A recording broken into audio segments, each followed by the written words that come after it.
in the YouTubers that I follow, that I've seen them kind of, working towards 1 million subs, most of them burn out a little bit in doing that.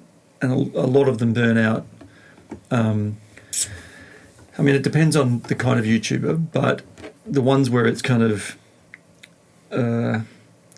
somewhat invasive into their life, like if they're like a kind of, I know ones that do sports reporting, that's a little bit different. It's like they're treating it more like I'm a sports journalist, but I do it on YouTube, and they treat it, a little bit more like that. I can see that they're not burning out as much, but the ones where it's kind of, it's almost vlogish, but they just burn out. They get to 1 million and they just stop, and their videos go from being regular to, them needing a big break. Yeah, and you just see them going through those phases where they just they pile on to try to get to the 1 million. Yeah, and they just burn themselves out completely. Oh, exactly. And I don't. There'd be some argument to say. Some people would argue, but do that, and then you've kind of got over that mountain. And it's just like, but you could just maybe not destroy your mental health in the process. And what's going to happen next? You're going to start to head towards 2 million. You're going to do it again. It's the same. It's like the old adage of the athlete that chases for their gold medal. They get their gold medal, and it's the absolute pinnacle of what they've done in their life. It's like, what happens after that?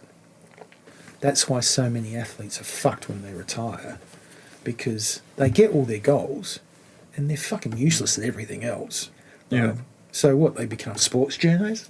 What? Take sleeping medication and run rampant? Get into drugs and alcohol and all that sort of stuff. The very thing that they were fighting against when they were bloody, doing their sport. So it's like, once you get your gold medal, having your second gold medal is not going to cut it, because it's not going to be the same buzz as you're going to get with your first one. Yes. Getting the 1 million subscribers, it's like no amount of subscribers is worth, fucking your mental health up over. Really, it's just people pleasing, and it's almost its own pandemic in this society. Is just people trying to bloody just please other people. Oh, if I get this, well then people will like me. It's like it's really ridiculous. It's like if we're talking a lot about YouTube here, but if you want to create content about something that you're passionate in, just do it. Just do it.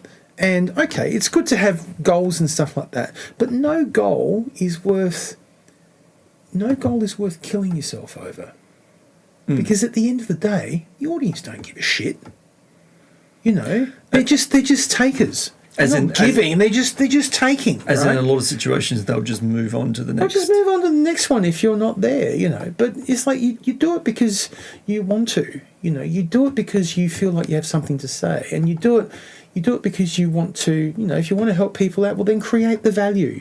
It's like if you're creating value for someone in the audience, well then no amount it shouldn't matter how many times you put out that content. If you've created that value and that sort of unspoken dialogue, if they're searching for what it is that you're creating and there's an exchange there, well then that's great. But just doing stuff so you can get to this sort of 1 million subscribers level for whatever reason, and burning yourself out in the process, it's so not worth it.